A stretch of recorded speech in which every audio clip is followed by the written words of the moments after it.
Good morning, students.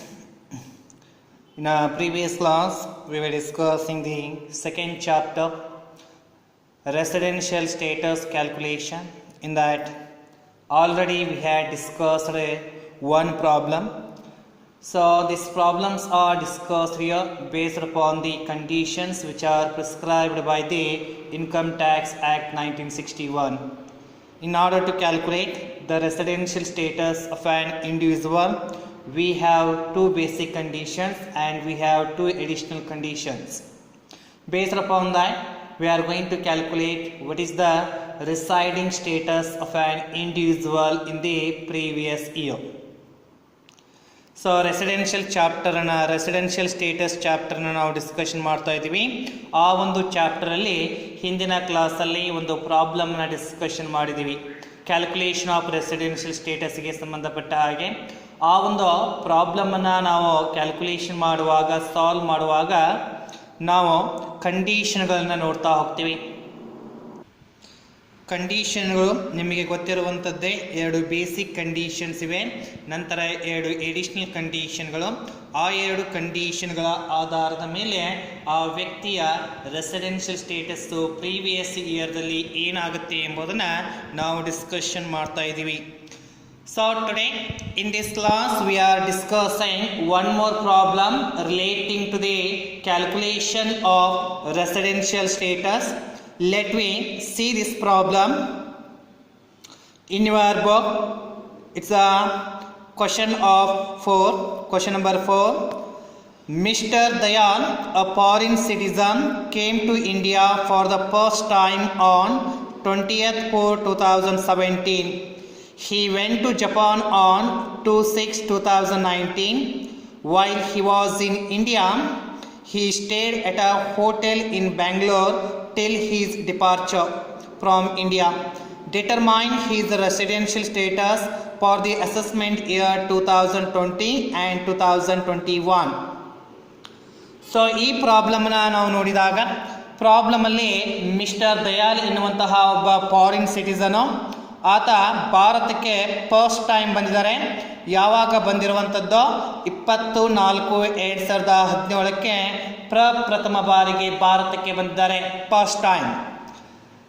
So 20/4/2017 ಭಾರತಕ್ಕೆ ಬಂದಂತಹ ದಯಾಲು ಮತ್ತೆ ಭಾರತದಿಂದ ಜಪಾನ್ಗೆ ಹೋದಂಥದ್ದು ಯಾವಾಗ ಅಂತ ಹೇಳಿದ್ರೆ 2/6/2019. ಇದರ ಅರ್ಥ ಏನಪ್ಪ ಅಂದರೆ 20/4/2017 2/6/2019 ಮಿಸ್ಟರ್ ದಯಾಲ್ ಭಾರತ ದೇಶದಲ್ಲಿ ಇದ್ರು. ಭಾರತ ದೇಶದಲ್ಲಿ ಅದು ಬ್ಯಾಂಗ್ಳೂರಲ್ಲಿ ಒಂದು ಹೋಟೆಲ್ ಅಲ್ಲಿ ಅವರು ರಿಸೈಡ್ ಆಗಿದ್ರು ಎನ್ನುವಂಥದ್ದು. ಸೊ ಈ ಒಂದು ಇನ್ಫಾರ್ಮೇಷನ್ ಆಧಾರದ ಮೇಲೆ ಆ ಮಿಸ್ಟರ್ ದಯಾಲ್ ಎನ್ನುವಂತಹ ವ್ಯಕ್ತಿಯ ರೆಸಿಡೆನ್ಷಿಯಲ್ ಸ್ಟೇಟಸ್ ಏನಾಗುತ್ತೆ ಪ್ರೀವಿಯಸ್ ಇಯರಲ್ಲಿ ಎಂಬುದನ್ನು ನಾವೀಗ ಕ್ಯಾಲ್ಕುಲೇಷನ್ ಮಾಡಬೇಕಾಗಿದೆ. So here as we know the number of days we need to calculate to decide the residential status of an individual in accordance with the basic conditions and additional conditions. So ಅದಕ್ಕೆ ಇಲ್ಲಿ number of days ಅನ್ನು calculation ಮಾಡಬೇಕು. ಭಾರತ ದೇಶದಲ್ಲಿ mister Dayal ಇದ್ದದ್ದು ಎಲ್ಲಿಂದ ಎಲ್ಲಿಯವರೆಗೆ ಅಂತ ಹೇಳಿದ್ರೆ 20/4/2017 2/6/2019 ಮಿಸ್ಟರ್ ದಯಾಲ್ ಭಾರತ ದೇಶದಲ್ಲಿ ಇದ್ದರು. ಅದರ ಅರ್ಥ ಏನಪ್ಪಾ ಅಂದರೆ 20/4/2017 ಆ ವರ್ಷ ಮುಗಿಯೋದು 31/3/2018. ಅಲ್ಲಿ ಆ ಒಂದು ವರ್ಷದಲ್ಲಿ ಅಷ್ಟು ದಿನಗಳ ಕಾಲ ಅವರು ಭಾರತದಲ್ಲಿದ್ದಾರೆ. ನಂತರ ನೆಕ್ಸ್ಟ್ ಇಯರ್ ಕೂಡ ಇದ್ದಾರೆ. 1/4/2018 ಹಿಡ್ಕೊಂಡು 31/3/2019 ಭಾರತದಲ್ಲಿದ್ದಾರೆ. ನಂತರ 1/4/2019 ಹಿಡ್ಕೊಂಡು 2/6/2019 ಭಾರತದಲ್ಲಿ ಇದ್ದಾರೆ ಎನ್ನುವಂಥದ್ದು. ಸೊ 20/4/2017 2/6/2019 ಈ ಒಂದು ಅವಧಿ 3 ವರ್ಷಗಳನ್ನು ಒಳಗೊಂಡಿದೆ. 3 ವರ್ಷ ಅಂದರೆ 20/4/2019 31/3/2018 ಅದು ಒಂದು ವರ್ಷ ಬರುತ್ತೆ. 1/4/2018 31/3/2019 ಅದು ಒಂದು ವರ್ಷ ಬರುತ್ತೆ. 1/4/2019ರಿಂದ 2/6/2019ರವರೆಗೆ ಅದು ಒಂದು ವರ್ಷದಲ್ಲಿ ಬರುವಂತಹ ಅವಧಿ. ಸೊ ಈ ಒಂದು ಇನ್ಫಾರ್ಮೇಷನ್ಗಳ ಆಧಾರದ ಮೇಲೆ ಮಿಸ್ಟರ್ ದಯಾಲ್ ಅವರ ರೆಸಿಡೆನ್ಷಿಯಲ್ ಸ್ಟೇಟಸ್ ಯಾವುದಾಗುತ್ತೆ ಅಂದರೆ ಅವರು ರೆಸಿಡೆಂಟ್ ಆ್ಯಂಡ್ ಆರ್ಡಿನರಿ ರೆಸಿಡೆಂಟ್ ಆಗ್ತಾರಾ, ನಾಟ್ ಆರ್ಡಿನರಿ ರೆಸಿಡೆಂಟ್ ಆಗ್ತಾರಾ ಅಥವಾ ನಾನ್ ರೆಸಿಡೆಂಟ್ ಆಗ್ತಾರಾ ಎಂಬುದನ್ನು ನಾವೀಗ ಡಿಸ್ಕಷನ್ ಮಾಡಬೇಕಾಗಿದೆ. Let we see the solution for this particular question.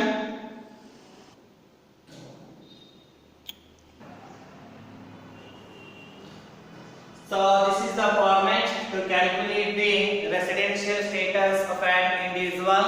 As you know well in the previous problem how we are going to calculate.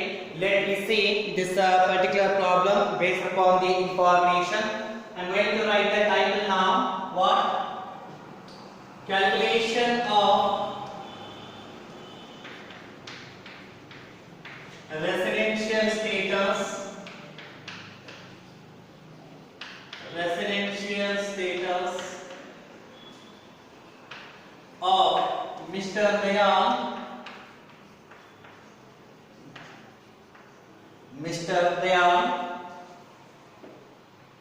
for the assessment year 2020-2021. So this is what the title we are saying here. What we are calculating, the residential status of an individual. The same information is written in the form of the title. Calculation of residential status of Mr. Dayal for the assessment year. Yeah, instance for the AY assessment year 2020 and 21. So columns names here, years. Second column is meant for number of days calculation, and third column is remarks. Remarks in the sense, so based upon the condition, calculation is going to be made whether it is going to satisfy the first basic condition or second basic condition, whatever it may be the status, those all status are going to be shown with the column called remarks. Okay, so now here we are discussing the problem of the Mr. Dayal based upon the information. Already ನೀವು problem ಅನ್ನು ನೋಡಿದ್ರಿ, ಆ problem the ಆಧಾರದ ಮೇಲೆ ನಾವು ಇಲ್ಲಿ discussion ಮಾಡ್ತಾ ಇರೋದು. ಸೊ ಫಸ್ಟ್ ಇಲ್ಲಿ ಕಂಡೀಷನ್ ಗಳಿಗೆ ಅನುಗುಣವಾಗಿ ನಾವು ಪ್ರಾಬ್ಲಮ್ ಅನ್ನ ಮಾಡ್ತಾ ಹೋಗ್ತೀವಿ ಅನ್ನುವಂಥದ್ದು. ಹೌದಾ, ಎರಡು ಬೇಸಿಕ್ ಕಂಡೀಷನ್ ಇವೆ, ಎರಡು ಎಡಿಷನಲ್ ಕಂಡೀಷನ್ಗಳು. ಅವುಗಳ ಆಧಾರದ ಮೇಲೆ mister Dayal first basic condition ನ ಸ್ಯಾಟಿಸ್ಫೈ ಮಾಡಿದ್ರ, ಸೆಕೆಂಡ್ ಬೇಸಿಕ್ ಕಂಡೀಷನ್ ನ ಸ್ಯಾಟಿಸ್ಫೈ ಮಾಡಿದ್ರ, ಎಡಿಷನಲ್ ಕಂಡೀಷನ್ ಅನ್ನು ಸ್ಯಾಟಿಸ್ಫೈ ಮಾಡಿದ್ರ ಅಥವಾ ಸೆಕೆಂಡ್ ಎಡಿಷನಲ್ ಕಂಡೀಷನ್ ಸ್ಯಾಟಿಸ್ಫೈ ಮಾಡಿದ್ರ, ಅವುಗಳ ಆಧಾರದ ಮೇಲೆ ನಂತರ ನಾವು ಕನ್ಕ್ಲೂಷನ್ ಅನ್ನು ಕೊಡ್ತಾ ಹೋಗ್ತೀವಿ. ಕನ್ಕ್ಲೂಷನ್ ಅಂದ್ರೆ ರೆಸಿಡೆಂಟಾ ಅಥವಾ ನಾಟ್ ಆರ್ಡಿನರಿ ರೆಸಿಡೆಂಟಾ ಅಥವಾ ನಾನ್ ರೆಸಿಡೆಂಟ್ ಅಂತ ಹೇಳಿ ನಾವು ಕನ್ಕ್ಲೂಷನ್ ಕೊಡ್ತಾ ಹೋಗ್ತೀವಿ. Let me solve this problem in accordance with the conditions here. The first basic condition. What is the first basic condition? He or she must be in India for 182 days or more in the previous year.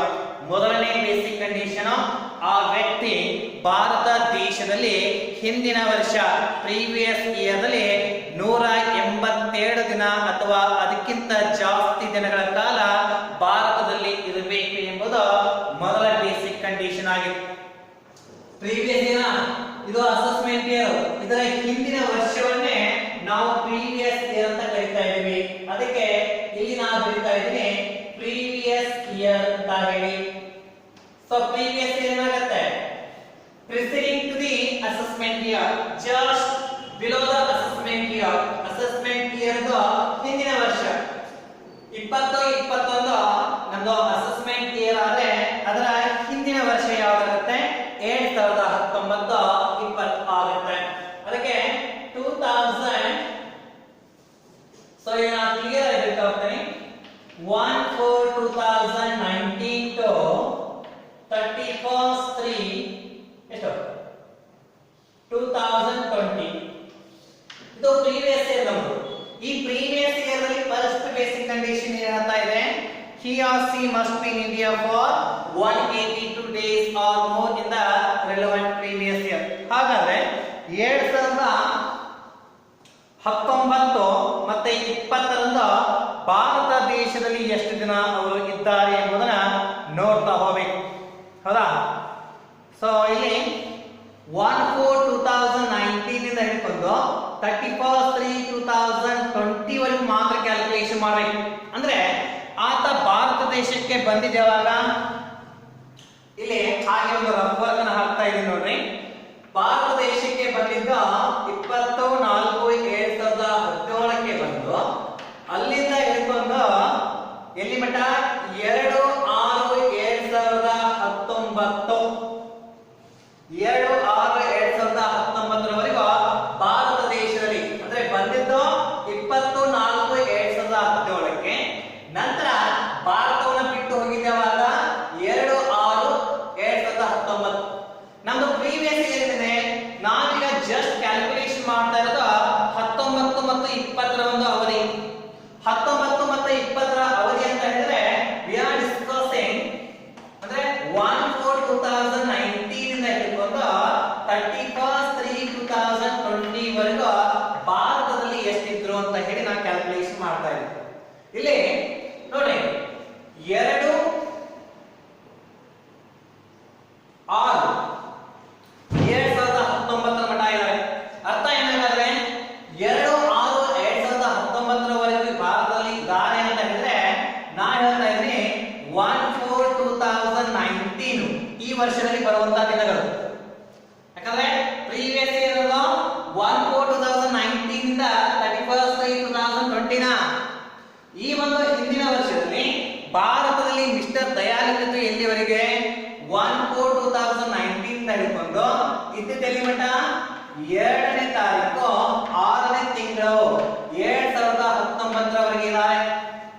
Confirm ಅಂದ್ರೆ previous year ಅಲ್ಲಿ April ತಿಂಗಳಿದ್ದಾರೆ, May ತಿಂಗಳಿದ್ದಾರೆ, June ತಿಂಗಳಲ್ಲಿ 2 ದಿನ ಮಾತ್ರ ಇದ್ದಾರೆ.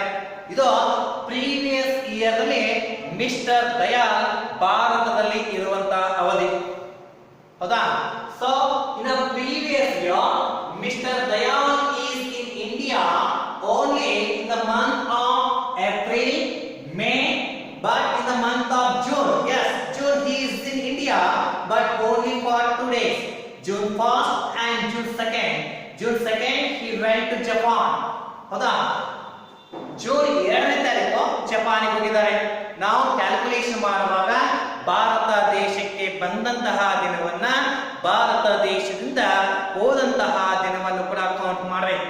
ಹೀಗಾಗಿ 1/4/2019 31/3/2020 ಈ ಒಂದು ಹಿಂದಿನ ವರ್ಷದ ಅವಧಿಯಲ್ಲಿ ಮಿಸ್ಟರ್ ದಯಾಲ್ ಭಾರತ ದೇಶದಲ್ಲಿ ಇದ್ದಂತಹ ದಿನಗಳನ್ನು ಲೆಕ್ಕ ಹಾಕಿದರೆ ಕ್ಯಾಲ್ಕುಲೇಷನ್ ಮಾಡಿದ್ರೆ ಏಪ್ರಿಲ್ ತಿಂಗಳಲ್ಲಿ ಇದ್ದಾರೆ, ಏಪ್ರಿಲ್ ಮೇ ಇದ್ದಾರೆ, ಪ್ಲಸ್ ಜೂನ್ ಇದ್ದಾರೆ.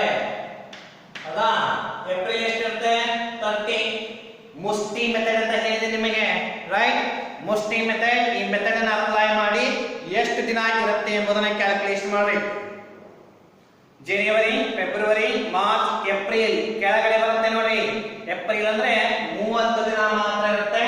30 ಡೇಸ್ ಪ್ಲಸ್ ಮೇ, ಮೇ ಎಷ್ಟಿರುತ್ತೆ? 31 ಪ್ಲಸ್ ಜೂನ್ ನಲ್ಲಿ 2 ದಿನ. So total number of days 30 plus 31 plus 2 30 30 16 62 63 days. So ನೋಡಿ ಮಿಸ್ಟರ್ ದಯಾಲ್ ಪ್ರೀವಿಯಸ್ ಇಯರ್ ಅಲ್ಲಿ ಭಾರತದಲ್ಲಿ ಇರುವಂತದ್ದು ಎಷ್ಟು ದಿನಗಳು? 63 ಡೇಸ್. ಹಾಗಾದ್ರೆ ನಮ್ಮ ಫಸ್ಟ್ ಬೇಸಿಕ್ ಕಂಡೀಷನ್ ಹೇಳ್ತಾ ಇದೆ he or she must be in India for 182 days or more in the relevant previous year. ಹಿಂದಿನ ವರ್ಷದಲ್ಲಿ 187 ಅಥವಾ ಅದಕ್ಕಿಂತ ಜಾಸ್ತಿ ದಿನಗಳ ಕಾಲ ಭಾರತದಲ್ಲಿ ಇರಬೇಕು. ಎಷ್ಟು ದಿನ ಅಂದ್ರೆ 63. ಹಾಗಾದ್ರೆ ಫಸ್ಟ್ ಬೇಸಿಕ್ ಕಂಡೀಷನ್ ಸ್ಯಾಟಿಸ್ಫೈ ಆಗಿಲ್ಲ. ಫಸ್ಟ್ ಬೇಸಿಕ್ ಕಂಡೀಷನ್ ಸ್ಯಾಟಿಸ್ಫೈ ಆಗಬೇಕು ಅಂದ್ರೆ ಎಷ್ಟು ದಿನ ಇರಬೇಕು? ಅಟ್ ಲೀಸ್ಟ್ ಅಂದ್ರೆ 187 ದಿನ ಆತ ಭಾರತದಲ್ಲಿ ಇರಬೇಕು. ಅದು ಇರೋದು 63 ಡೇಸ್. ಹೀಗಾಗಿ condition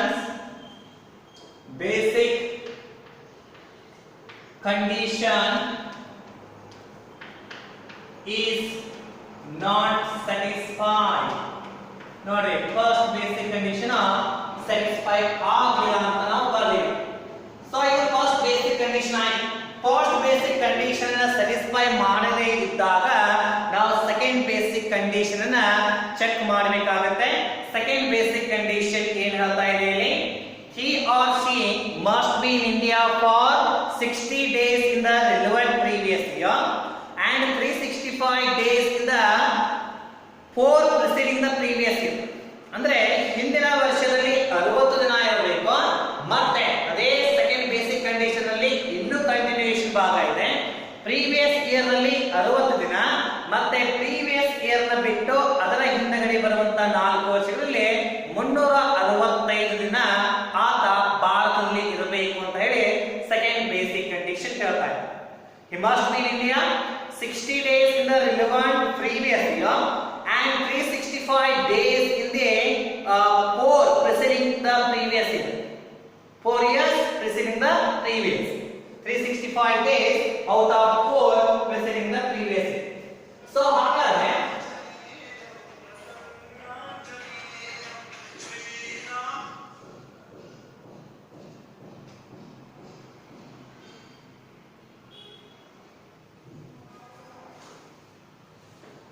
So here the second basic condition, 4 years preceding 4 years preceding the previous year ನ ಬಿಟ್ಟು ಅದರ ಹಿಂದಗಡೆ ಬರ್ತಾ ಇರುವಂತ 4 ವರ್ಷಗಳನ್ನ ನಾವು ಬರೀಬೇಕು. ಹೌದಾ? So why in a previous year how many days we should be in India? 60 days. ನೋಡಿ previous year 60 days ಇದಲ್ಲ, ಅಂದ್ರೆ second basic condition the first ಭಾಗವನ್ನು ಸ್ಯಾಟಿಸ್ಫೈ ಮಾಡಬೇಕಾಯ್ತು. ಹಾಗಾದ್ರೆ ಇನ್ನೂ ಅರ್ಧ ಭಾಗ ಇದೆ. What is that? ಇನ್ನೂ ಅರ್ಧ ಭಾಗ ಏನಪ್ಪಾ ಅಂದ್ರೆ ಹಿಂದಿನ ವರ್ಷವನ್ನು ಬಿಟ್ಟು ಅದರ ಹಿಂದಗಡೆ ಬರ್ತಾ ಇರುವಂತ 4 ವರ್ಷಗಳಲ್ಲಿ 365 ದಿನ ಇರಬೇಕು. ಹಿಂದಿನ ವರ್ಷ ಆಗಿದೆ, ಅದರ ಹಿಂದಗಡೆ ಬರ್ತಾ ಇರುವಂತ 4 ವರ್ಷಗಳು. So 2018 to 2019, 2017 to 2018, 2016 to 2017, 2017 to 2016. So ಈ 4 ವರ್ಷಗಳನ್ನು ನೋಡಿದಾಗ ಈ 4 ವರ್ಷಗಳಲ್ಲಿ ಆತ ಮಿನಿಮಮ್ ಅಂದ್ರೆ 365 ಡೇಸ್ ಇರಬೇಕು. ಹೌದಾ? Let me see you. ಬಂದಿದೆ ಯಾವಾಗ? 24/7/2017ಕ್ಕೆ ಬಂದಿದ್ದಾನೆ. ಅಲ್ಲಿಂದ ಹಿಡ್ಕೊಂಡು 26/6/2019 ಇದ್ದಾನೆ. ಇದರ ಅರ್ಥ ಏನು ಹಾಗಾದ್ರೆ? ಸೊ 24/7/2019 ಹಿಡ್ಕೊಂಡು, ಸಾರಿ 12 ಹಿಡ್ಕೊಂಡು ಆ ವರ್ಷ ಮುಗಿಯೋದು 31/3/2018 ಇಲ್ಲಿ ಇದ್ದಾನೆ. ಹೌದಾ? ಅಂದ್ರೆ 19 ದಿನ ಬಿಟ್ಟು ಉಳಿದಂತಹ ನಂಬರ್ ಆಫ್ ಡೇಸ್ ಆತ ಭಾರತದಲ್ಲಿ ಇದ್ದಾನೆ ಅಂತ ಹೇಳಿ ಅರ್ಥ. ನಂತರ 2018 ಅಂದ್ರೆ 1/4/2018 ಇಂದ ಹಿಡ್ಕೊಂಡು 31/3/2019 ವರೆಗೂ ಭಾರತದಲ್ಲಿ ಇದ್ದಾನೆ. ರೈಟ್? 18 ಅಂದ್ರೆ ಏನರ್ಥ? 18, 19 ಭಾರತದಲ್ಲಿ ಇದ್ದಾನೆ ಅಂತ ಹೇಳಿ ಅರ್ಥ. ನಂತರ 1/4/2019 ಇಂದ ಹಿಡ್ಕೊಂಡು ಎಲ್ಲಿವರೆಗೂ ಇದ್ದಾನೆ? 26/2019 ಇಲ್ಲಿವರೆಗೂ ಭಾರತದಲ್ಲಿ ಆತ ಇದ್ದಾನೆ ಅಂತ ಹೇಳಿ ಅರ್ಥ ಇರುತ್ತೆ. ಹಾಗಾದ್ರೆ ಈಗ ಇಯರ್ ನೋಡ್ತಾ ಬರೋಣ. 4 years preceding the previous year. So ಇದರಲ್ಲಿ 18, 19 ನೋಡಿ. ಈ 18, 19 ರಂದು ಮಿಸ್ಟರ್ ದಯಾ 365 ಡೇಸ್ ಭಾರತದಲ್ಲಿ ಇದ್ದಾರೆ. ಈಗ 2017 ಮತ್ತು 18ರಲ್ಲಿ ಸೊ ಏಪ್ರಿಲ್ ಅಲ್ಲಿ ಅಂದ್ರೆ ಏಪ್ರಿಲ್ ತಿಂಗಳಲ್ಲಿ ಎಷ್ಟು? 19 ದಿನ 20 ಅಂದ್ರೆ ಏಪ್ರಿಲ್ ಅಲ್ಲಿ 11 ದಿನ ಇದ್ದಾರೆ. ಉಳಿದ ಹಾಗೆ ಮೇ ಆಗಿರಬಹುದು, ಪ್ಲಸ್ ಜೂನ್ ಆಗಿರಬಹುದು, ಪ್ಲಸ್ ಜುಲೈ, ಪ್ಲಸ್ ಆಗಸ್ಟ್, ಅಲ್ಲಿಂದ ಹಿಡ್ಕೊಂಡು August, September, October, November, December, January plus February plus March. ಅಂದ್ರೆ ಏಪ್ರಿಲ್ ತಿಂಗಳಲ್ಲಿ 11 ದಿನ, ಉಳಿದ ಹಾಗೆ ಎಲ್ಲಾ ದಿನಗಳು ಭಾಗಗಳಿದ್ದಾರೆ. ನಾವು ಸೆಕೆಂಡ್ ಬೇಸಿಕ್ ಕಂಡೀಷನ್ ಸ್ಯಾಟಿಸ್ಫೈ ಆಗಬೇಕಾದ್ರೆ ನಮಗೆ ಏನ್ ಬೇಕು? He must be in India for 60 days in the previous year. Previous year ಅಲ್ಲಿ ಎಷ್ಟು ಇರಬೇಕು? 60 ದಿನ ಇರಬೇಕು. 60 ದಿನ ಇದಾರ, 63 ಇದಾವೆ. ಓಕೆ, ಅಂದ್ರೆ ಸೆಕೆಂಡ್ ಬೇಸಿಕ್ ಕಂಡೀಷನ್ ಹಾಫ್ ಭಾಗ ಸ್ಯಾಟಿಸ್ಫೈ ಆಯ್ತು. ಇನ್ ಹಾಫ್ ಭಾಗ ಏನಿರುತ್ತೆ? Out of 4 preceding the previous year he must be in India for 365 days. previous year ನ ಬಿಟ್ಟು ಅದರ ಕೆಳಗಡೆ ಬರ್ತಾ ಇರುವಂತ 4 ವರ್ಷಗಳಲ್ಲಿ 365 ದಿನ ಆತ ಭಾರತದಲ್ಲಿರಬೇಕು. 18, 19, 365 ದಿನ ಆತ ಭಾರತದಲ್ಲಿ ಇದ್ದಾನೆ. ಅಂದ್ರೆ ಸೆಕೆಂಡ್ ಬೇಸಿಕ್ ಕಂಡೀಷನ್ ಹಾಫ್ ಭಾಗ ಮತ್ತು ಇನ್ನು ಹಾಫ್ ಭಾಗ ಪೂರ್ತಿ ಸ್ಯಾಟಿಸ್ಫೈ ಆಯ್ತು. ಹೌದಾ? ಪ್ರೀವಿಯಸ್ ಇಯರ್ 60 ಡೇಸ್ ಪ್ರೀ out of 4 preceding previous year he is in India for 365. ಅಂದ್ರೆ ಎರಡು ಕಂಡೀಷನ್ ಅಲ್ಲಿ ಸ್ಯಾಟಿಸ್ಫೈ ಆಗಿದೆ.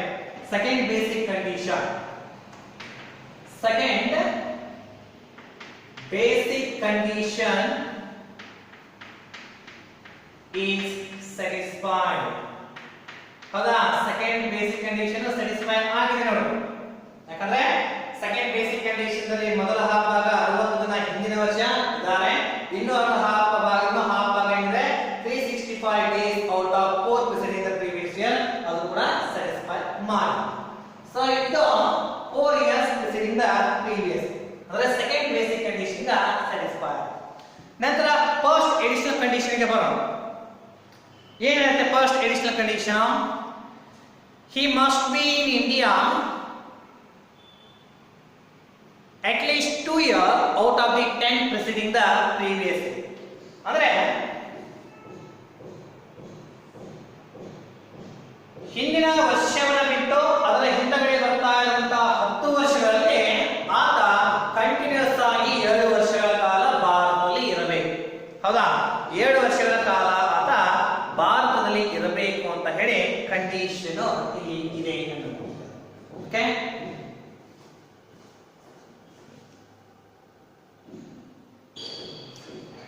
now we need to check here the 10 years preceding the previous. ಅಂದ್ರೆ 10 ವರ್ಷ previous year ಬಿಟ್ಟು ಅದರ ಕೆಳಗಡೆ ಬರ್ತಾ ಇರುವಂತಹ 10 ವರ್ಷಗಳ ನಡುವೆ 10 years preceding the previous years. previous year ಬಿಟ್ಟು 10 ವರ್ಷ ಅಂದ್ರೆ previous year 19, 20 ಇದೆ, 2018, ನಂತರ 19, 2017, 2018, ಹೌದಾ? 2016, ನಂತರ 2017, 2015, 16, ನಂತರ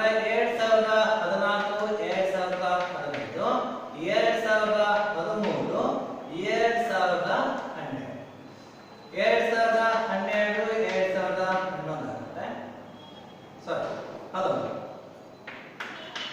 ನಂತರ 2011, 2012 ಎಷ್ಟು ವರ್ಷ ಇತ್ತು? 1 2 3 4 5 6 7 8. ನಂತರ 2010, 2011, 2009, ನಂತರ 2010. 1 2 3 4 5 6 7 8 9 10. ಅಂದ್ರೆ ಪ್ರೀವಿಯಸ್ ಇಯರ್ ನ ಬಿಟ್ಟು ಅದರ ಕೆಳಗಡೆ ಬರ್ತಾ ಇರುವಂತಹ 10 ವರ್ಷಗಳನ್ನ ಚೆಕ್ ಮಾಡಿದಾಗ ಆತ ಭಾರತದಲ್ಲಿ ಕಂಟಿನ್ಯೂಸ್ ಆಗಿ 7 ವರ್ಷಗಳ ಕಾಲ ಭಾರತದಲ್ಲಿ ಇರಬೇಕು ಅಂತ ಈ ಒಂದು ಕಂಡೀಷನ್ ಹೇಳ್ತಾರೆ. ಹಾಗಾಗಿ ನಾವು ಇಲ್ಲಿ ಇನ್ಫಾರ್ಮೇಶನ್ ನೋಡುವುದಾದ್ರೆ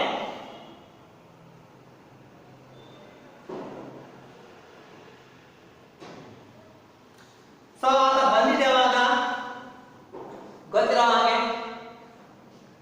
24/4/2017 ಬಂದ್ರು. ಅಲ್ಲಿಂದ ಹಿಡ್ಕೊಂಡು 7/6/2019,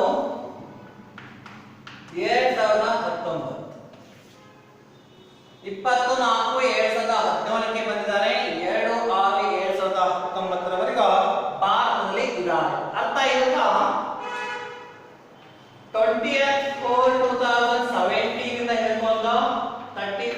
2018 ವರೆಗೂ ಇದ್ದಾರೆ. ನಂತರ 2018 ಇಂದ ಹಿಡ್ಕೊಂಡು 2019 ಅಂದ್ರೆ 1/4/2000 ಎಷ್ಟು 18 ಇಂದ ಹಿಡ್ಕೊಂಡು 31/3/2019 ವರೆಗೂ 1/4/2019 ಇಂದ ಹಿಡ್ಕೊಂಡು 1/2/6/2019 ವರೆಗೂ ಮಿಸ್ಟರ್ ದಯಾನ್ ಭಾರತದಲ್ಲಿ ಇರ್ತಾ ಇರುವಂತಹ ಒಂದು ಅವಧಿಗಳನ್ನು ನೋಡಿದಾಗ ಬಂದಂತದ್ದು 24/2017ಕ್ಕೆ ಮತ್ತೆ ಭಾರತವನ್ನು ಬಿಟ್ಟು ಹೋದದ್ದು 7/6/2019. ಇಲ್ಲಿ ಕಂಟಿನ್ಯೂಸ್ ಆಗಿ must be resident at least 2 years out of the 10 preceding the previous year. 10 ವರ್ಷಗಳು ನೋಡಿದಾಗ ಆತ ಭಾರತದಲ್ಲಿ ಕಂಟಿನ್ಯೂಸ್ ಆಗಿ 2 ವರ್ಷಗಳ ಕಾಲ ರೆಸಿಡೆಂಟ್ ಆಗಿರಬೇಕು ಅಂತ ಫಸ್ಟ್ ಎಡಿಷನಲ್ ಕಂಡೀಷನ್ ಇದೆ. ಆದ್ರೆ ಆತ ಇಲ್ಲಿ ಕಂಟಿನ್ಯೂಸ್ ಆಗಿ ರೆಸಿಡೆಂಟ್ ಪೂರ್ತಿಯಾಗಿ 1 ವರ್ಷಗಳ ಅಂದ್ರೆ 2 ವರ್ಷ ಇಲ್ಲ. ಇಲ್ಲಿ ಎಷ್ಟು ಕಡಿಮೆ ಇದ್ದಾರೆ 19 ಡೇ ಭಾರತದಲ್ಲಿ ಇಲ್ಲ. ಹೌದಾ? ಬಂದಿದ್ದಾವಾಗ 24/2017ಕ್ಕೆ ಬಂದು ಅಂದ್ರೆ 20 ದಿನ ಅಂದ್ರೆ 19 ದಿನ ಬಂದಂತ ದಿನವನ್ನು ಕೌಂಟ್ ಮಾಡಬೇಕು, ರೈಟ್? ಆದ್ರೆ 20ಕ್ಕಿಂತ ಮುಂಚೆ 19ನೇ ತಾರೀಕುವರೆಗೂ ಆತ ಎಲ್ಲಿದ್ದ? ಆತ ಬೇರೆ ದೇಶದಲ್ಲಿ ಇದ್ದ ಅಂತ. ಹೀಗಾಗಿ ಇಲ್ಲಿ ಫಸ್ಟ್ ಇಯರ್ 17-18 ನೋಡಿದ್ರೆ ಆತ 19 ದಿನ ಭಾರತದಲ್ಲಿ ಇಲ್ಲ.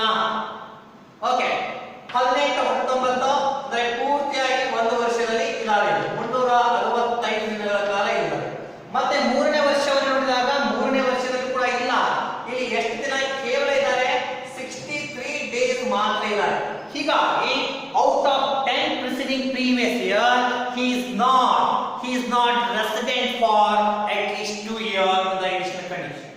ಅಂದ್ರೆ 10 ವರ್ಷಗಳನ್ನು ನೋಡಿದಾಗ ಆ 10 ವರ್ಷಗಳಲ್ಲಿ ಕಂಟಿನ್ಯೂಸ್ ಆಗಿ ಆತ 2 ವರ್ಷಗಳ ಕಾಲ ರೆಸಿಡೆಂಟ್ ಆಗಿ ಇಲ್ಲ ಭಾರತದಲ್ಲಿ ಅಂತ ಹೇಳಿ ನಾವು ಈ ಕಂಡೀಷನ್ ತಗೋ. ಸೊ ಈ ಒಂದು ವರ್ಷಗಳನ್ನು ನೋಡಿದಾಗ in the year 2018-19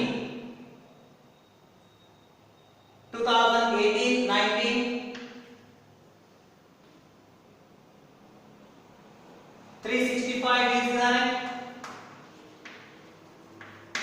ನಂತರ 2017-18 2017 ಮತ್ತೆ 18ಕ್ಕೆ ಬಂದ್ರೆ 17-18ಕ್ಕೆ ಬಂದ್ರೆ ಇಲ್ಲಿ ಇದ್ದಾರೆ. ಸೊ ಎಷ್ಟು ದಿನ? 365 minus 19 365 minus 19 days is equal to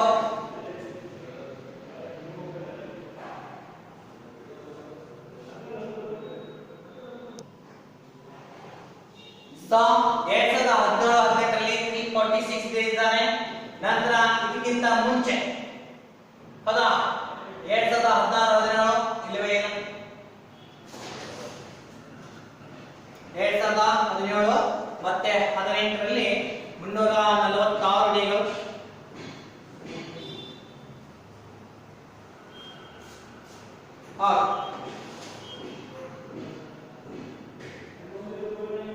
so ಇದಕ್ಕಿಂತ ಮುಂಚೆ ಭಾರತ ದೇಶದಲ್ಲಿ ಇಲ್ಲವೇ ಇಲ್ಲ. ಯಾಕಂದ್ರೆ ಫಸ್ಟ್ ಟೈಮ್ ಬಂದಿದೆ ಯಾವಾಗ ಅವರು 24/2017ಕ್ಕೆ ಬಂದಿದ್ದಾರೆ.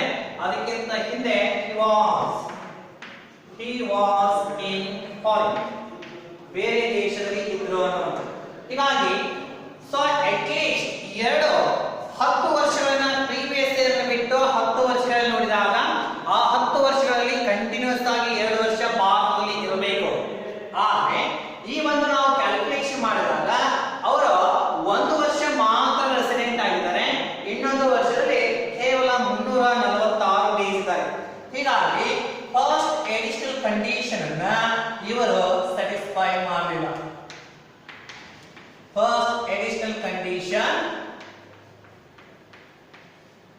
is not satisfied. Is not satisfied.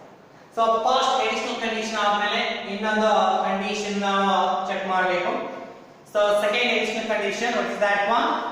Out of 7 preceding the previous year he must be in India for 730 days.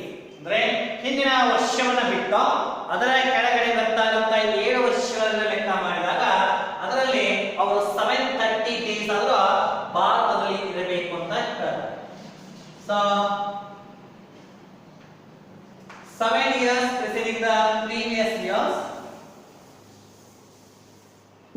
Now, so 7 years. This is what 7 years preceding the previous 18 19 17 18 16 17 So out of 7 preceding years, he must be in India for 730 days or more. 2018 19 365 days ಇದ್ದಾರೆ. 2017 ಮತ್ತು 18ರಲ್ಲಿ 246 days ಇದ್ದಾರೆ. So total ಇದಕ್ಕಿಂತ ಮುಂಚೆ ಅಂತ ಅವರು ಇದ್ದಾರೆ. So ಇದರ ಅದರ ಹಿಂದಿನ ವರ್ಷಗಳಲ್ಲಿ he was in foreign. ಅವರು ಬೇರೆ ದೇಶದಲ್ಲಿ ಇದ್ರು. ಸೊ ಟೋಟಲ್ ಅಂದ್ರೆ total 365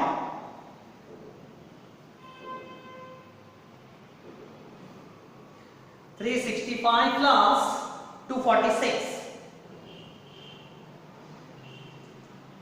So 611 days. So condition ಹೇಳ್ತಾ ಇದೆ ಹಿಂದಿನ ವರ್ಷವನ್ನು ಬಿಟ್ಟು ಅದರ ಹಿಂದಗಡೆ ಬರ್ತಾ ಇರುವಂತಹ 7 ವರ್ಷಗಳಲ್ಲಿ 730 ಡೇಸ್ ಅದು ಮಿನಿಮಮ್ ಇರಬೇಕು. ಆದ್ರೆ ಇರ್ತಾ ಇರೋ 611 ಡೇಸ್. ಹೀಗಾಗಿ second additional condition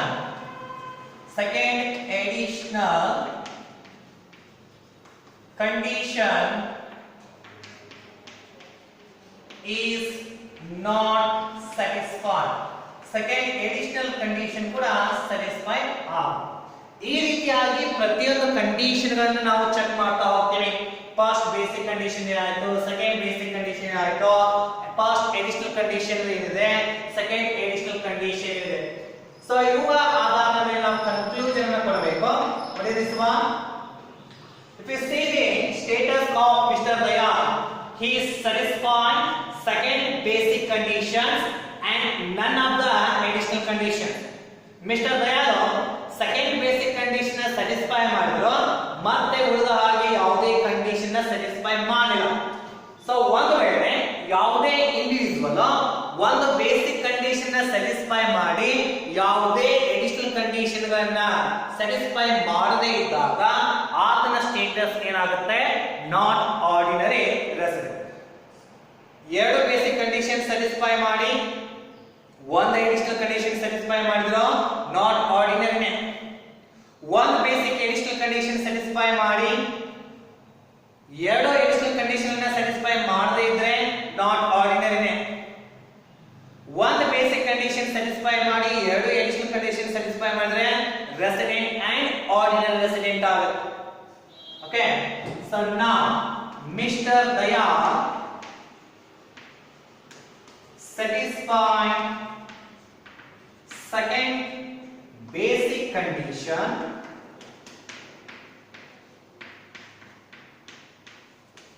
and none of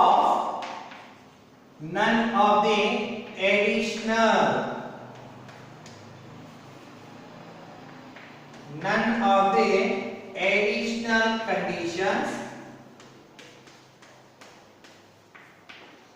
Hence, his status is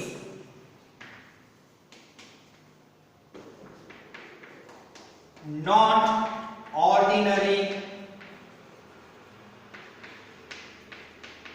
resident. Not ordinary resident.